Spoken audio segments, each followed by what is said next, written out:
혹시 바세린이란 제품 하나만으로 연세가 들어도 탄력있고 윤기나는 피부를 지킬 수 있다고 들으시면 믿어지실까요? 특히 60대 이상이 되시면 잔주름이나 탄력 저하, 거친 피부결 등이 신경 쓰이기 시작하면서 사소한 일에도 쉽게 자신감을 잃게 되죠. 그런데도 사실 저렴한 바세린을 올바르게 활용하면 큰 비용 없이도 만족스러운 변화를 경험하실 수 있다는 점 혹시 알고 계셨나요? 오늘은 바세린을 통해 노화를 예방하고 주름을 관리하는 다양한 방법을 자세히 알려드리려고 합니다. 단독으로만 발랐을 땐 왜 별다른 효과를 못 느끼실 수 있는지, 어떤 제품과 함께 쓰면 좋고 또 어떻게 발라야 번들거림 없이 촉촉함만 살릴 수 있는지 평소 궁금하셨지만 속 시원히 알기 어려웠던 점들을 하나씩 짚어보겠습니다. 먼저 많이 알려진 바세린이라는 이 제품이 과연 어떻게 등장했는지부터 말씀드리고 싶습니다. 석유 찌꺼기에서 추출한 물질이라던데 괜찮을까? 라고 염려하실 수도 있는데요. 실제로 바세린은 1859년 미국 펜실베니아에서 원유 시추 작업을 하던 중에 석유 찌꺼기를 상처 부위에 바르면 빨리 아문다는 점에 착안해서 만들어졌습니다. 이를 본 화학자가 석유 찌꺼기를 여러 차례 정제해 페트롤라늄이라는 성분을 얻어냈고, 이것이 오늘날 우리가 쓰는 바세린의 시초가 된 것이죠. 석유 성분을 피부에 바르는 게 정말 안전할까? 하실 텐데, 시중 제품들은 여러 번 정제 과정을 거쳐 유해 물질을 제거한 상태로 판매되고 있습니다. 실제로 병원에서도 상처 부위를 보호하거나 레이저, 고주파, 시술 뒤 바세린을 바르도록 권장하는 사례가 적지 않으니 안정성 면에서 대체로 신뢰할 만하다고 볼 수 있습니다. 립밤 제품에 페트롤라툼이 흔히 함유되어 있다는 사실을 떠올려 보시면 바세린이 그만큼 오랫동안 널리 쓰여왔다는 점을 실감하실 수 있을 거예요. 물론 아주 드물지만 페트롤라툼 알레르기가 있는 분도 계시니까 처음 바르실 땐 팔 안쪽이나 귀 뒤에 소량을 발라 24시간 지켜보는 패치 테스트를 권장드립니다. 이처럼 오랜 역사를 지닌 바세린은 60대 이후 두드러지는 피부 노화 관리에도 큰 비용 없이 도움을 줄 수 있어 더욱 매력적입니다. 그렇다면 어떻게 바세린이 주름 완화와 노화 예방에 기여하는 걸까요? 또 일부 분들은 바세린을 써봤는데 별로 효과를 못 봤다, 이렇게 말씀하시는데 그 이유는 어디에 있을까요? 곧 이어 바세린의 보습 원리부터 흔히 놓치기 쉬운 사용상의 오류, 그리고 궁합이 좋은 제품들을 알아보도록 하겠습니다. 피부가 건조하다는 것은 사실 피부 장벽이 약해져서 수분이 날아가 버리는 상태를 말합니다. 바세린의 핵심 성분인 페트롤라툼은 피부 표면에 얇고 촘촘한 기름막을 만들어 이미 피부가 가지고 있는 수분을 붙잡아두는 역할을 해요. 컵에 물을 담아 뚜껑을 덮었을 때와 덮지 않았을 때를 비교하는 예로 흔히 설명하는데, 뚜껑이 없어 물이 증발해버리는 것처럼 피부도 건조한 환경에서 그냥 두면 수분을 쉽게 빼앗기게 됩니다. 바세린은 피부에 뚜껑을 씌우듯이 밀폐막을 만들어주므로 물이 날아가지 못하게 만드는 효과가 있죠. 이 원리로 건조로 인해 악화되는 잔주름 개선이나 노화 방지에 긍정적인 역할을 합니다. 60대 이후에는 특히 피부 장벽이 약해져서 건조해지기 쉽고 콜라겐이나 엘라스틴과 같은 탄력 섬유도 약해지는 탓에 주름이 더 쉽게 생기거든요. 바세린은 여기에 남아있는 수분을 꽉 잡아줌으로써 주름이 쪼글쪼글해지는 걸 어느 정도 방지해준다는 것입니다. 단 이때 놓치기 쉬운 부분이 있습니다. 바세린 자체가 수분을 만들어내는 게 아니라 외부로부터 공급되었거나 피부 속에 남아있는 수분이 빠져나가지 못하게 가둬주는 역할만 한다는 점입니다. 바세린을 바르고도 촉촉해지지 않는다거나 쓰다 보니 도리어 건조해지는 것 같다, 이런 분들은 대개 바세린 전에 적절한 수분 공급을 하지 않았거나 물기가 거의 없는 피부에 단독으로만 발라서 그런 느낌을 받으신 경우가 많습니다. 그렇다면 바세린을 단독이 아니라 함께 사용해야 할 제품은 무엇이 있을까요? 게다가 너무 기름져서 모공이 막히지 않을까 하는 걱정도 있는데, 이를 줄이려면 어떻게 발라야 할까요? 지금부터 바세린과 찰떡궁합을 이루는 제품들과 사용 순서, 주의사항을 본격적으로 확인해 보겠습니다. 히알루론산이나 글리세린은 주변에 수분을 끌어당기는 수분제로 잘 알려져 있습니다. 많은 수분크림이나 에센스, 앰플 등에 들어있죠. 특히 히알루론산은 자신의 무게 대비해서 물을 붙잡아두는 능력이 있어서 중장년층 피부에도 광범위하게 추천됩니다. 글리세린 또한 피부에 수분을 머금게 해주어 촉촉함을 유지해주는 중요한 성분이에요. 세안 직후에 피부가 약간 촉촉한 상태 상태에서 히알루론산이나 글리세린 함유 제품을 먼저 바르고 바로 이어서 바세린을 얇게 덧바르면 훨씬 오랫동안 수분을 가둘 수 있습니다. 얼굴이 팽팽해지고 잔주름이 한결 부드러워지는 경험을 하실 수 있을 거예요. 레티놀은 비타민 A 유도체로 주름 개선과 피부 재생에 매우 효과적이지만 피부를 쉽게 민감하게 만들고 건조함을 동반할 수 있습니다. 이때 레티놀 사용 후 바세린을 소량 발라주면 피부 표면을 보호해주면서 레티놀로 인한 건조나 자극을 어느 정도 완충할 수 있습니다. 다만 레티놀 자체도 민감한 성분이기 때문에 처음엔 저농도 제품을 소량으로 시작하는 게 안전하고 바세린 역시 얼굴 전체에 두껍게 바르기보다는 필요한 부위 위주로 살짝 발라주는 게 좋습니다. 나이아신 아마이드는 피지 조절, 홍조 완화, 피부톤 보정 등에 쓰이는 성분입니다. 지성, 여드름성 피부부터 노화된 피부까지 폭넓게 추천되고 있어요. 이 제품을 바른 뒤에 바세린을 가볍게 덧바르면 자연스러운 유수분 균형을 잡으면서 필요한 보습은 놓치지 않게 됩니다. 다만 지성 여드름성 피부는 모공을 막지 않도록 소량만 바르거나 건조하거나 주름이 심한 부위 위주로만 사용하시는 것을 권장합니다. 달팽이 점액은 상처 회복을 돕고 피부 장벽을 튼튼하게 하는데 도움이 된다고 알려져 있습니다. 특히 60대 이후에는 상처가 더디게 아물고 피부결이 거칠어지기 쉬우므로 달팽이 크림과 바세린의 조합이 한층 효과적일 수 있습니다. 달팽이 크림을 먼저 바른 뒤에 바세린으로 한 번 더 덮어주면 재생과 보습 성분을 오래 유지하도록 도와줍니다. 여러 기능성 제품이 부담스러우신 분들께도 비교적 순하게 작용하니 참고해보시면 좋겠습니다. 위와 같은 조합으로 바세린을 사용하면 노화 예방과 주름 관리에 도움이 된다고 했는데 어떤 분들은 바세린이 오히려 트러블을 유발한다고 하거나 너무 기름져서 답답하다고 말씀하시기도 합니다. 그렇다면 혹시 사용법에 문제가 있는 건 아닐까요? 이제부터 이 부분을 자세히 살펴보겠습니다. 지성, 여드름성 피부에는 특히 주의하셔야 됩니다. 바세린의 피막 특성은 건조하고 수분이 부족해진 피부에는 이점이 크지만 피지가 많고 모공이 막히기 쉬운 지성, 여드름성 피부에는 부담스러울 수 있습니다. 피부 표면에 막을 형성할 때 이미 과잉 분비된 피지와 각질이 갇혀버리면 모공이 막히고 트러블이 생길 위험이 커지기 때문이죠. 그래서 지성, 여드름성 피부를 가지신 분들은 건조한 부분에만 극소적으로 바르시는 방법을 추천드립니다. 적정 사용량이 중요한데요. 바세린은 지나치게 많이 바를수록 모공을 막아버릴 가능성이 큽니다. 본래 역할이 밀폐이므로 두껍게 바르면 피부가 숨쉬기 어려워지고 트러블이 생길 수 있습니다. 따라서 콩알보다 적은 양을 손가락이나 손바닥에 살짝 녹여준 뒤에 꼭 필요한 부위에만 얇게 펴바르는 습관이 좋습니다. 특히 잔주름이 도드라지는 눈가, 입가, 목 주위를 집중 케어하는 식으로 쓰시면 더욱 안전합니다. 아침보다는 밤에 사용하시고 아침에 바세린을 바르고 바로 메이크업을 하면 화장이 밀리거나 들뜨기 쉽고 대기 중 먼지나 미세먼지가 피부에 달라붙을 위험도 있습니다. 반면 밤에는 피부 재생이 왕성해지는 시간대에 바세린이 수분 증발을 막아주면서 이전에 바른 제품들의 좋은 성분도 더 오래 머물 수 있습니다. 저녁 세안 후에 토너, 에센스, 수분크림 등을 바르고 마지막에 바세린을 얇게 마무리해보세요. 사용 빈도도 조절하셔야 되는데요. 매일 밤마다 써도 좋은 피부가 있는 반면에 매일 바르면 답답함을 느끼는 경우도 있습니다. 그래서 일주일에 3에서 4회 또는 이틀에 한 번 정도로 사용하시는 방식을 많이 권장해 드립니다. 다만 건조함이 극심한 겨울철이나 레이저 시술 등으로 피부가 과도하게 예민해졌을 땐 매일 발라도 괜찮습니다. 어떤 날엔 모공이 답답하게 느껴지면 하루 쉬어주시고 피부가 당기는 날엔 듬뿍 발라주는 식의 탄력적 사용이 바람직합니다. 국소부위를 집중 공략하시는 게 좋은데요. 60대 이후엔 눈가와 입가, 목, 손 등 피부가 얇고 주름이 잘 생기는 부위가 먼저 달라집니다. 이런 부위부터 바세린 케어를 해보시면 더욱 만족도가 올라갑니다. 굳이 얼굴 전체에 두껍게 바르기보다는 잔주름이 많은 부위를 중심으로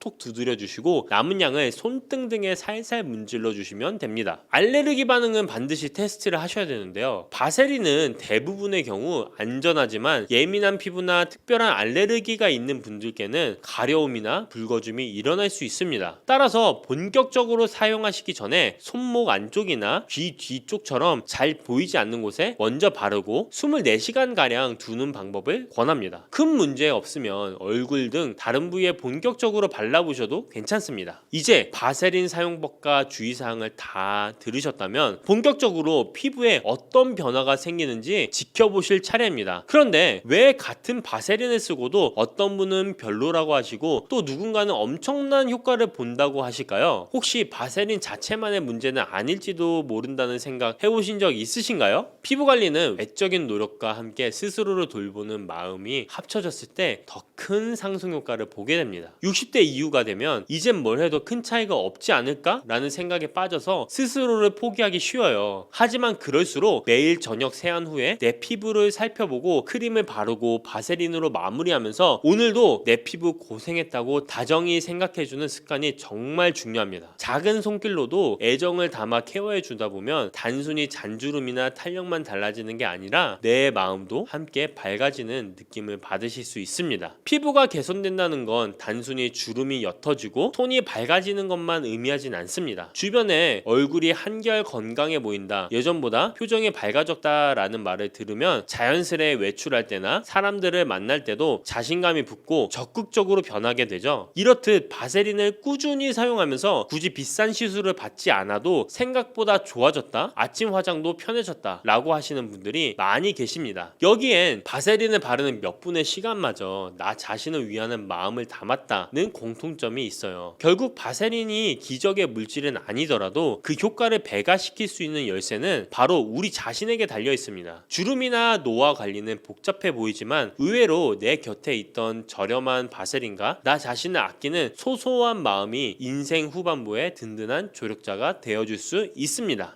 염증 죽이는 강황 드시는 분들 많으시죠? 카레에 넣어 드시거나 강황가루를 물에 타서 드시거나 강황밥 해 드시는 분들도 계시고요. 실제로 강황 안에는 커큐민이라는 성분이 있는데요. 2016년 국제연구에서 커큐민을 꾸준히 드시는 분들이 소염 진통제와 비슷한 수준으로 관절 통증이 줄었다는 결과가 나올 만큼 강황은 염증 잡는데 정말 탁월한 식품입니다. 근데요, 문제가 하나 있어요. 강황을 아무리 열심히 드셔도 그냥 드시면 흡수율이 고작 1%밖에 안 됩니다. 나머지 99%는 그냥 몸 밖으로 다 빠져나가 버려요. 카레 매주 해 드시고 강황가루를 꼬박꼬박 챙기셨는데 별로 효과를 못 느끼셨다면 바로 이 흡수 문제 때문일 가능성이 높습니다. 오늘은요, 지금 드시는 방법에 이것만 더해주시면 강황 효과가 확 달라지는 조합들을 알려드리겠습니다. 그럼 왜 강황이 흡수가 이렇게 안 되는 건지 잠깐만 설명해 드리겠습니다. 강황 속에 있는 커큐민은 지용성 성분이에요. 기름에는 잘 녹는데 물에는 잘 안 녹는다는 뜻입니다. 우리 몸속은 기본적으로 수분이 많잖아요. 그러니까 커큐민이 몸 안에 들어와도 녹아들지 못하고 그냥 밖으로 빠져나가는 거예요. 거기다가 커큐민은 장에서 흡수되기도 전에 간에서 빠르게 분해돼 버려요. 이 두 가지 문제를 한꺼번에 해결해주는 조합들이 있는데요. 제가 하나씩 말씀드리겠습니다. 자, 첫 번째는 후추입니다. 카레 드실 때 후추 뿌려 드시는 분들 계시죠? 그냥 맛 때문에 넣으시는 거라고 생각하셨을 텐데요. 사실은 후추가 강황의 흡수율을 엄청나게 올려주고 있던 거예요. 후추 안에 피페린이라는 성분이 있는데요. 이 피페린이 앞서 말씀드린 두 가지 문제를 동시에 해결해 줍니다. 커큐민이 간에서 빠르게 분해되지 않도록 막아주고 장에서 흡수되는 것도 도와주거든요.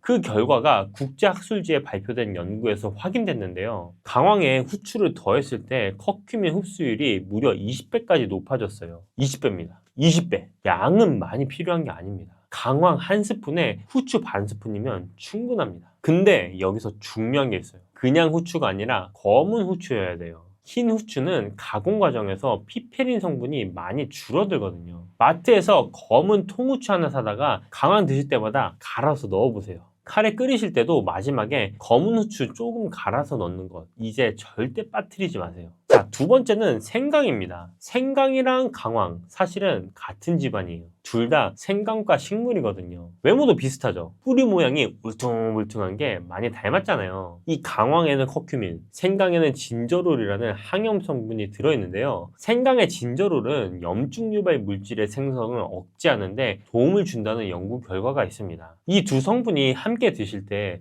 각자 먹을 때보다 항염 효과가 훨씬 강해집니다. 쉽게 말하면 강황의 염증을 잡고 생강이 그 효과를 뒤에서 확 밀어주는 거예요. 그리고 한 가지 더 있습니다. 강황은 성질이 살짝 찬 편이에요. 그래서 위장이 약하신 분들이 공복에 강황을 드시면 속이 불편하실 수 있는데 생강의 따뜻한 성질이 그걸 딱 중화시켜줘서 속이 한결 편해집니다. 강황차 만드실 때 생강 슬라이스 두세 조각 같이 넣어보세요. 강황밥 하실 때도 생강가루를 한 꼬집 넣으시면 맛도 좋아지고 효과도 올라갑니다. 잠깐 중간에 제가 한 가지만 말씀드리겠습니다. 강황이 염증 잡는데 이렇게 좋은 식품인데 이미 무릎이 시큰거리거나 관절이 불편하신 분들은 염증을 잡는 것만으로는 조금 부족할 수 있습니다. 이 염증은 잡되 달아버린 연골 재료까지 함께 채워줘야 하거든요. 그 부분을 같이 챙길 수 있는 방법이 있는데요. 고정 댓글에 올려뒀으니까 나중에 한번 확인해보세요. 자, 다시 본론으로 가겠습니다.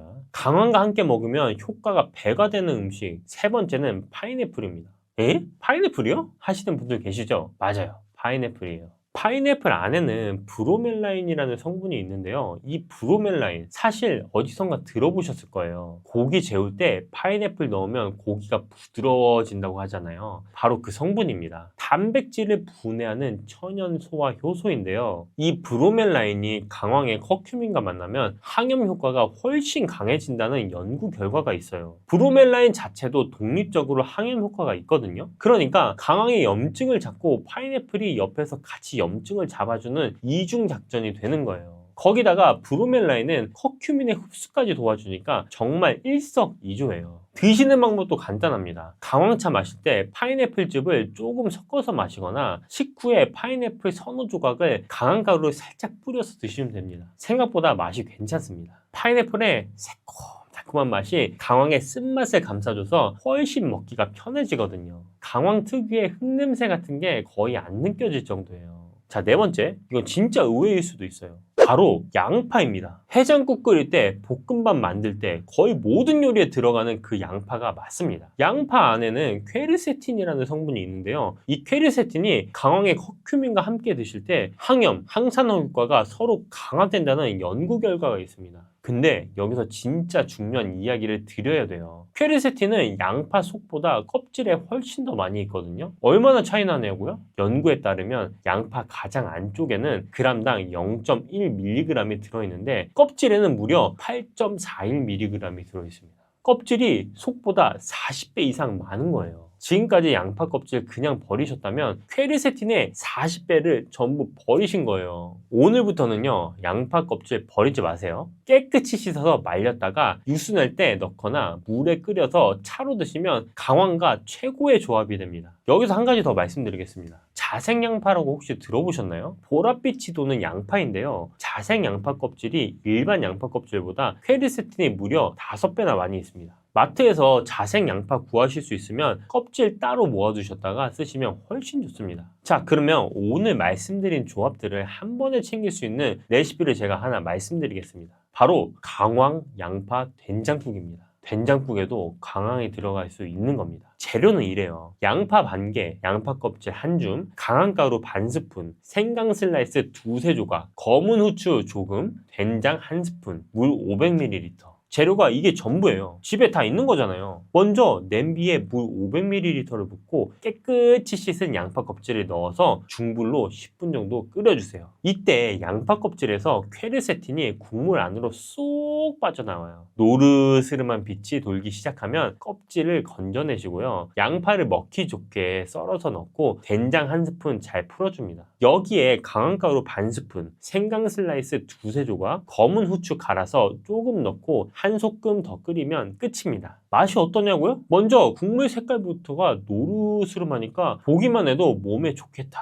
싶어요. 된장의 구수함이 베이스로 깔리고 양파가 국물을 달달하게 만들어주거든요. 생강이 살짝 알싸한 맛을 더해주는데 부담스럽지 않고 오히려 입맛을 돋궈줍니다. 드셔보시고 마음에 안 드시면 다음번에는 빼고 드셔도 돼요. 강황 특유의 쓴맛이나 흙냄새는 된장의 구수함이 거의 다 잡아줘서 처음 드시는 분들이 이게 강황 들어간 게 맞아요? 하실 정도로 부담 없이 드실 수 있습니다. 한마디로 몸에 좋은 게 이렇게 맛있어도 되나 싶은 국입니다. 이 국 한 그릇에 오늘 말씀드린 강황, 후추, 생강, 양파 껍질이 전부 들어가 있어요. 된장까지 더해지면 장 건강에도 유리하고요. 매일 아침에 이 국 한 그릇이면 강황 효과를 제대로 챙기실 수 있습니다. 근데 여기서 한 가지 꼭 말씀드려야 할 게 있습니다. 강황에 좋다고 뭐든 같이 드셔도 되는 건 아닙니다. 오히려 강황의 좋은 성분을 싹 망쳐버리는 경우들이 있거든요. 지금 말씀드리는 것들 꼭 기억해 두세요. 첫 번째, 빈혈이 있으신 분들은 강황을 조심하셔야 됩니다. 강황 속에 있는 커큐민이 철분 흡수를 방해할 수 있습니다. 빈혈은 철분이 부족해서 생기는 건데 철분제랑 강황을 같은 시간에 드시면 철분 흡수가 잘 안 돼서 오히려 빈혈이 나빠질 수도 있어요. 빈혈 있으신 분들은 철분제를 드시는 시간이랑 강황 드시는 시간을 2~3시간 정도 꼭 띄워주세요. 자, 두 번째는 혈압약이나 희석제 드시는 분들입니다. 강황과 생강 모두 혈액 응고를 늦춰주는 효과가 있어요. 약 드시는 분들이 강황과 생강까지 같이 드시면 출혈 위험이 올라갈 수 있으니까 드시기 전에 반드시 담당 선생님께 먼저 여쭤보시길 바랍니다. 자, 세 번째, 강황은 하루 1스푼이면 적당합니다. 좋다고 많이 드시면 속이 쓰리거나 소화가 불편해질 수 있어요. 좋은 식품도 적당히 꾸준히 드시는 게 결국 건강을 지키는 가장 중요한 원칙입니다. 아까 중간에 잠깐 말씀드렸는데요. 강황으로 염증을 관리하시면서 연골까지 함께 챙기고 싶으신 분들께 저희가 이번에 뉴질랜드 초록잎 홍합을 소개해드리고 있어요. 오메가3보다 훨씬 강하게 염증을 차단하는 ETA 성분의 연골 재료인 글루코사민, 콘드로이친까지 한 번에 챙기실 수 있는 제품인데요. 자세한 내용은 아래 고정 댓글에서 확인해 보세요. 자, 오늘 영상의 핵심 딱 정리해 드리겠습니다. 강황 드실 때 검은 후추 반 스푼 꼭 같이, 흡수율이 20배 올라갑니다. 생강 2~3조각 추가하면 항염 효과가 훨씬 강해지고 속도 편안해집니다. 파인애플 몇 조각 곁들이면 브로멜라인이 염증을 같이 싹 잡아줍니다. 그리고 양파 껍질 절대 버리지 마세요. 속보다 40배나 많은 퀘르세틴이 들어있으니까요. 강황 혼자가 아니라 무엇과 함께 드시느냐가 훨씬 중요합니다. 오늘 알려드린 조합들 꼭 기억하셨다가 내일 식탁에서 하나씩 실천해보세요. 아침에 일어나면 유독 기운이 없고 오전 내내 몸이 무거운 분들 계시죠? 커피로 겨우 시동을 거는데 그것도 점심때쯤이면 다시 푹 꺼지고요. 이럴 때 비싼 보약이나 영양제부터 찾으시는데 사실 답은 의외로 매일 마주하는 식탁에 있습니다. 앞에서도 말씀드렸지만 우리가 기운을 내려면 몸을 움직이는 재료, 그러니까 단백질과 아미노산이 있어야 돼요. 그리고 나이가 들수록 뭘 빼느냐보다 뭘 챙겨 넣느냐가 훨씬 중요해집니다. 이 재료를 가장 싸고 간편하게 채워주는 음식이 바로 계란입니다. 다만 이 계란 하나만으로는 살짝 아쉬운 부분이 있어요. 계란에 같이 먹으면 좋은 이것들을 더하면 아침 활력의 재료가 한결 탄탄해집니다.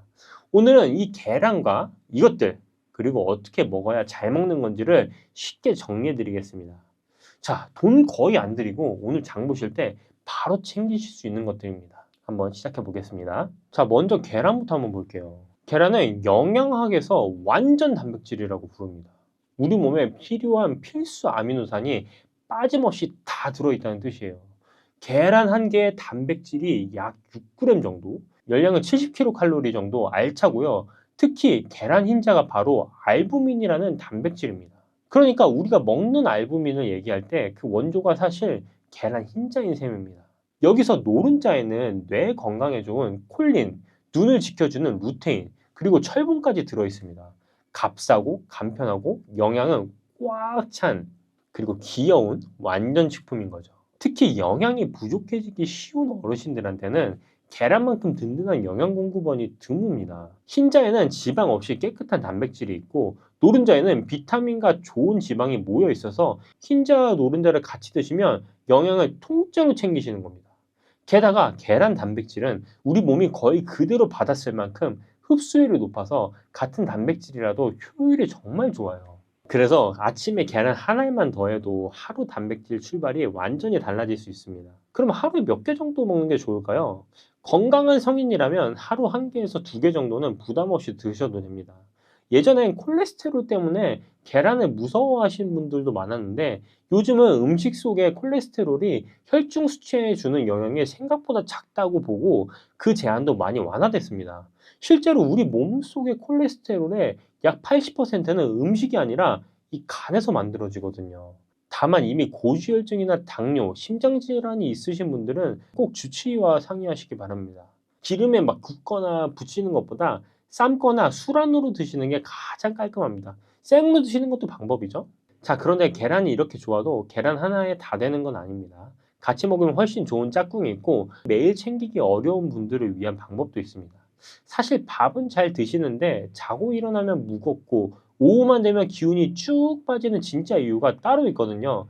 나이 들어서도 부담 없이 채우는 방법은 이 영상에 고정 댓글에 제가 남겨놨으니까 확인하시면 됩니다. 자, 그런데 그 전에 계란이랑 뭘 같이 먹어야 하는지부터 제가 알려드리겠습니다. 계란과 같이 먹으면 피로가 확 풀리는 이거는 바로 견과류입니다. 호두, 아몬드, 땅콩 같은 견과류죠. 견과류가 왜 활력에 좋냐면 여기에 아르기닌이라는 아미노산이 풍부하기 때문입니다. 아르기닌 많이 들어보셨죠? 근데 이게 견과류에 있다는 게 너무 놀랍지 않나요? 이 아르기닌은 우리 몸속에서 산화질소라는 물질로 바뀌는데 이게 혈관을 부드럽게 넓혀줍니다. 예전에 견과류가 기름지다고 멀리하셨지만 이 기름이 바로 혈관에 좋은 불포화 지방이라서 오히려 챙기셔야 하는 거예요. 혈관이 넓어지면 피가 손끝, 발끝까지 확 돌고 산소와 영양이 구석구석 잘 배달되는 거죠. 나이 들어서 손발이 차고 쉽게 붓고 무거운 게 결국 이 순환이 더뎌져서인데 아르기닌이 거기에 도움을 주는 재료인 셈입니다. 헬스 하시는 분들, 운동하시는 분들이 아르기닌을 따로 챙기는 이유도 바로 이 활력, 이 혈행 때문이거든요. 견과류에는 이 아르기닌만 있는 게 아니라 혈관을 지키는 불포화 지방, 노화를 늦추는 항산화, 비타민 E, 마그네슘까지 같이 들어 있습니다. 종류마다 강점도 조금씩 달라요. 호두는 오메가3가 많아서 혈관과 뇌에 좋고, 아몬드는 비타민 E가 풍부해서 항산화에 좋고, 땅콩에는 마그네슘이 많아서 피로 관리에 도움이 됩니다. 그래서 한 가지만 드시기보다는 여러 견과를 섞는 걸 한 줌 드시는 게 제일 좋습니다. 뭐 맥반석 계란이랑 이 견과류 같이 드셔주는 것도 하나의 방법이 될 수 있겠죠. 이 견과류는 하루에 얼마 정도 먹으면 좋을까? 딱 하루에 한 줌, 무게로는 25에서 30g이 적당합니다. 이게 호두로 따지면 6알, 아몬드는 25알. 근데 아몬드 같은 경우는 이거 조심하셔야 될 게 있습니다. 염지가 된 아몬드는 진짜 조심하셔야 돼요. 혈압에 문제가 생길 수도 있기 때문입니다. 땅콩은 30알 정도 드시는 게 좋습니다. 이 견과류 한 줌을 꾸준히 드시면 심혈관 질환이랑 조기 사망 위험을 낮춘다는 큰 연구 결과들도 있습니다. 자, 두 번째로는 콩나물입니다. 콩나물. 콩나물? 계란? 활력이랑 도움이 돼? 콩나물에는 아스파르트산이라는 게 있습니다. 이 콩나물 같은 걸 드시면은 약간 시원한 맛이 나잖아요. 이 시원한 맛이 나는 게 사실은 그냥 느낌 때문이 아니라 실제로 콩나물에는 우리가 먹었을 때 시원한 맛을 내는 성분이 있는데 그게 바로 아스파르트산입니다. 이 아스파르트산은 몸에서 에너지를 만들어 쓰는 과정에 관여하는 거라서 저희가 뭐 재료 잘 찾았잖아요. 그 노가다 직원들이 계속 에너지를 이렇게 만들어서 계속 우리한테 뿌려주는 역할을 해줄 수 있는 겁니다. 자, 세 번째는 토마토입니다.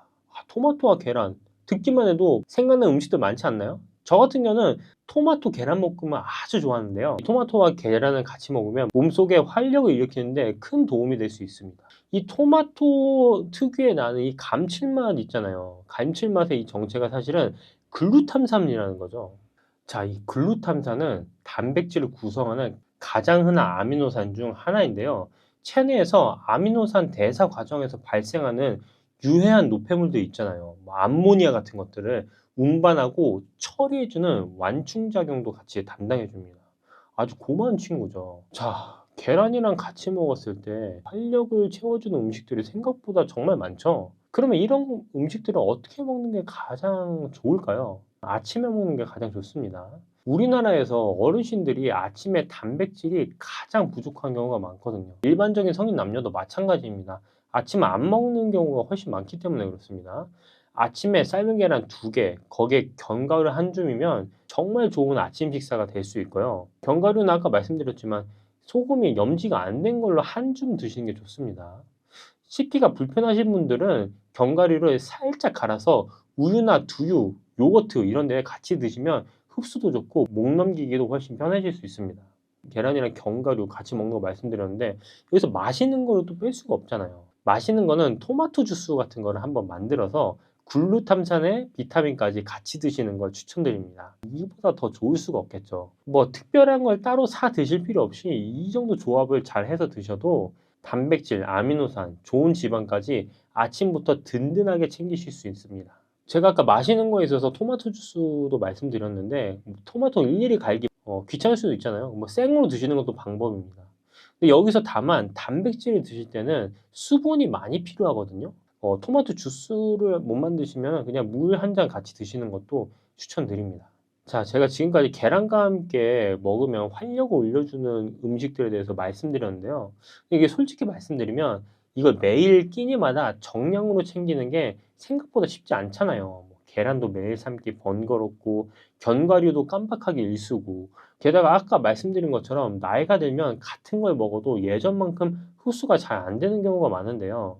그래서 요즘은 이 아미노산 성분들을 한데 모아둔 영양제로 부족한 부분을 보충하는 방법도 많이들 쓰십니다.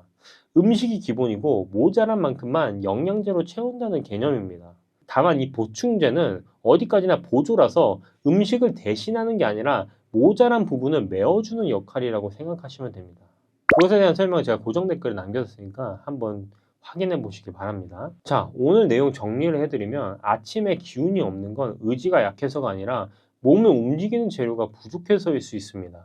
그 재료의 핵심이 단백질과 아미노산이고 계란 한두 개에 견과류 한 줌이면 아침부터 그 재료를 알차게 채울 수 있습니다. 거기에 콩, 생선, 다시마 같은 걸 곁들이면 활력에 쓰이는 아미노산이 골고루 들어오는 겁니다. 다만 이걸 매일 정량으로 챙기는 게 어렵고 나이 들수록 음식만으로는 한계가 있는 것도 사실입니다. 밥은 잘 드시는데 오후만 되면 기운이 빠지는 진짜 이유 그리고 부담 없이 채우는 방법은 제가 고정 댓글에 달아놨습니다. 이 고정 댓글 한번 확인해 보시기 바랍니다. 긴 영상 봐주셔서 감사하고요. 오늘 영상이 도움이 되셨다면 구독과 좋아요, 알림 설정 부탁드립니다. 감사합니다.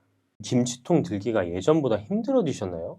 병뚜껑이 열려고 하는데 안 열려서 누군가한테 부탁해 본 적 있으세요? 계단 오를 때 다리에 힘이 풀리는 느낌도 드시고요. 이게 다 근육이 바람처럼 사라지고 있어서 그럴 수 있습니다. 저도 이걸 알게 되고 정말 놀라웠어요. 우리가 아무렇지 않게 행동했던 것들이 사실 근육이 얼마나 남아있냐에 달려있거든요. 오늘은 근감소증에 대해서 알아보겠습니다. 그리고 지금 당장 확인해 볼 수 있는 자가 테스트도 알려드리겠습니다. 자, 우선 첫 번째로 근감소증이 뭔지 알려드리겠습니다. 근육량이 줄어들면서 근력이랑 신체 기능이 함께 떨어지는 상태예요. 단순히 나이가 드니까 기운이 없는 게 아닙니다. 2021년부터 우리나라에서도 정식 질환 코드가 붙은 병입니다. 그러면 이 근감소증이 언제부터 시작되냐면 30대 후반부터 시작됩니다. 근력 운동을 따로 하지 않으면 매년 0.5에서 1%씩 줄어드는 겁니다. 50대가 넘어가면 감소 속도가 더 빨라지고요. 75세가 되면 젊었을 때보다 최대 절반이 줄 수도 있습니다. 국내에서 이런 연구를 했습니다. 40대에서 50대 남성의 13%, 여성의 21.7%가 근감소증이라고 해요. 60대 이상으로 올라가면 남성의 21.6%, 여성의 30.7%로 확 뛰어버립니다. 65세 이상 인구의 10%에서 28%가 해당된다는 연구도 있고 80세 이상에서는 절반 이상이 근감소증이라고 합니다. 병원 찾는 환자 수도 늘고 있습니다. 2020년에 37만 명이었던 게 2024년에는 41만 명으로 11%나 증가했습니다. 그리고 이게 남 얘기가 아닐 수 있는 이유가 한 가지가 더 있는데요. 근감소증은 본인이 잘 모르는 사이에 진행된다는 겁니다. 천천히 근육이 빠지니까 어느 날 갑자기 김치통을 못 들게 되는 겁니다. 그러니까 지금 아무 이상이 없다고 느끼시는 분들도 한번 확인해 보시는 게 좋습니다. 제가 아까 테스트하는 방법 알려드린다고 했죠. 오늘 이 집에서 간단하게 할 수 있는 테스트를 제가 알려드리도록 하겠습니다. 첫 번째는 종아리 둘레를 재보는 거예요. 가장 두꺼운 부분입니다. 남자는 34cm 미만이거나 여자는 33cm 미만이라면 근감소증을 의심해 봐야 됩니다. 종아리에 근육이 많이 몰려 있거든요. 근육이 빠지면 여기가 먼저 얇아집니다. 자, 두 번째는 손을 짚지 않고 의자에서 앉았다 일어서기 5번을 12초 안에 할 수 있는지 해보시는 겁니다. 이게 5번 하는 게 12초가 넘게 걸리신다면 근감소증 가능성이 훨씬 높아집니다. 자, 세 번째는 걸음 속도입니다. 6m를 걷는데 6초 이상 걸리신다면, 즉 초속 1m 이하로 걸으신다면 근기능이 떨어진 거라고 볼 수 있습니다. 자, 이 영상을 보시면서 앉아서도 할 수 있는 것들이죠. 한번 이 테스트를 해보셨나요? 여러분은 결과가 어떻게 나오셨나요? 좋은 결과가 나오셨기를 바라겠습니다. 이 근감소증을 그냥 두면 어떻게 되는지 알아야 됩니다. 낙상 위험이 커집니다. 골다공증이 동반되면 낙상 위험은 최대 3.3배, 골절 위험은 최대 4.4배까지 증가합니다. 그리고 근감소증이 있는 노년층 남성은 사망하시거나 요양병원에 입원한 비율이 정상 노년층보다 5.2배가 높았다는 연구 결과도 있습니다. 최근에는 8배까지 올라갔다는 얘기도 있습니다. 이게 무서운 이유가 또 있는데요. 한번 낙상을 경험하면 무서워서 신체 활동을 줄이게 됩니다. 활동을 줄이면 근육이 더 나빠지고 근육이 더 나빠지면 낙상 위험이 또 높아지고 이 악순환이 결국 요양병원으로 이어지는 겁니다. 근감소증 예방에 가장 중요한 게 두 가지인데요. 운동과 단백질입니다. 근육이 나빠지면 낙상 위험이 또 더 높아지고 이 악순환이 결국 요양병원으로 이어지게 되는 겁니다. 이 근감소증을 예방하는 방법도 아는 게 정말 중요하겠죠. 근감소증 예방에 가장 중요한 게 두 가지가 있습니다. 운동과 단백질. 먼저 운동을 한번 볼게요. 많은 분들이 걷기 운동을 하고 계시잖아요. 걷기가 나쁜 건 아닙니다. 근데 걷기만으로는 부족합니다. 나이가 들면서 감소하는 건 속근이에요. 속근. 빠르게 힘을 내는 근육이거든요. 이걸 키우려면 근력 운동이 필요합니다. 일주일에 2번 이상 하루 20분 정도 근력 운동을 하시는 게 가장 좋습니다. 집에서 할 수 있는 가장 쉬운 운동은 의자 스쿼트입니다. 의자 뒤에 서서 천천히 앉았다가 일어나는 겁니다. 무릎에 부담이 덜하고 허벅지 근육을 효과적으로 쓸 수 있습니다. 이게 좀 익숙해지시면 의자 없이도 스쿼트를 한번 해보시는 거, 그것도 도움이 될 수 있습니다. 그리고 까치발 들기도 좋습니다. 까치발 들기는 종아리 근육을 키우는 건데요. 제가 근감소증 테스트로 아까 말씀드린 게 종아리에 가장 두꺼운 거 두께를 재는 거라고 했잖아요. 이 까치발 들기를 하면 종아리에 근육을 더 채워줄 수 있고 그 센치 수를 더 늘려줄 수도 있습니다. 균형 감각도 함께 키울 수도 있고요. 병원에 입원해서 일주일만 누워 있어도 근육이 하루에 1%씩 빠집니다. 그 양이 3년치의 노화와 같습니다. 그러니까 조금이라도 몸을 움직이는 게 중요한 겁니다. 자, 근감소증을 예방하는 두 번째는 제가 단백질이라고 말씀드렸어요. 근육은 단백질로 만들어집니다. 단백질이 부족하면 근육 합성 스위치가 켜지지 않아요. 근감소증이 있으면 하루에 체중 1kg당 1.1에서 1.2g의 단백질이 필요합니다. 예를 들어서 60kg시라면 하루에 66g에서 72g의 단백질이 필요한 거예요. 근데 여기서 중요한 게 있습니다. 저녁에 한꺼번에 몰아서 드시면 안 됩니다. 단백질은 먹는 순간 근육 합성 스위치가 켜집니다. 저녁에 한 번만 먹으면 스위치가 하루에 한 번만 켜지는 거예요. 하루에 한 번 켜졌을 때 나올 수 있는 근육 합성량은 제한되어 있습니다. 그래서 아침, 점심, 저녁에 골고루 나눠 드시는 겁니다. 한 끼에 20g씩 나눠 드시는 게 근육을 가장 효과적으로 만들 수 있는 겁니다. 좀 약간 부담스러울 수 있잖아요. 특히 아침에 일어난 지 얼마 안 됐을 때. 그래서 저 같은 경우는 10g, 20g, 30g 아침, 점심, 저녁으로 이렇게 나눠서 먹기도 합니다. 그러면 여기서 궁금하실 거예요. 한 끼 단백질의 20g이 대체 어느 정도냐라고 생각하실 수 있는데 닭가슴살 100g 정도가 20g의 단백질이라고 보실 수 있습니다. 계란 3개도 단백질 20g의 양을 가지고 있습니다. 고등어, 삼치, 갈치 같은 생선도 100g에 20g 가까이 됩니다. 그리고 탄수화물도 줄이면 안 됩니다. 탄수화물이 부족하면 근육 합성이 제대로 안 돼요. 총 열량의 50% 정도는 탄수화물로 채우는 게 좋습니다. 탄수화물뿐만 아니라 저희가 생활 습관적으로 더 중요한 게 있습니다. 단백질을 아무리 챙겨도 근육 감소를 완전히 막기가 어려운 경우가 있습니다. 그게 어떤 경우냐면 나이가 들면서 단백질 흡수율이 떨어지잖아요. 근육 합성 능력 자체가 약해지는 거거든요. 입술에 물집이 나신 적 있으시죠? 환절기마다 감기 달고 사시고요. 고기 먹으면 속이 부대끼시고 이게 다 면역 체계가 흔들리고 있다는 증거이자 신호입니다. 그러니까 면역이 흔들리면 근육도 빠진다는 겁니다. 운동 능력만 떨어지는 게 아니에요. 몸 전체 방어 체계가 무너지기 시작하는 겁니다. 면역 체계를 제대로 지키는 방법은 제가 고정 댓글에 자세히 정리해뒀으니까 꼭 확인해 보시기 바랍니다. 자, 오늘 내용을 제가 정리해 드리겠습니다. 근감소증은 30대부터 시작되는 질환입니다. 60대 여성의 30%, 80대 이상의 절반에 해당될 만큼 굉장히 흔한 질환입니다. 그냥 두면 낙상, 골절, 요양병원으로 이어지는 악순환이 생길 수 있습니다. 예방 방법은 제가 2가지라고 말씀드렸습니다. 근력 운동을 일주일에 2번 이상 하시는 거, 단백질을 3끼에 나눠서 한 끼에 20g씩 드시는 거, 내가 근감소증인지 아닌지 알 수 있는 방법은 종아리 둘레를 한번 재보는 거, 그리고 이 단백질 합성이 더 잘 이루어지도록 우리 면역 관리를 하는 거, 이렇게 말씀드렸습니다. 오늘 이 영상이 도움이 되셨다면 구독과 좋아요 부탁드립니다. 감사합니다.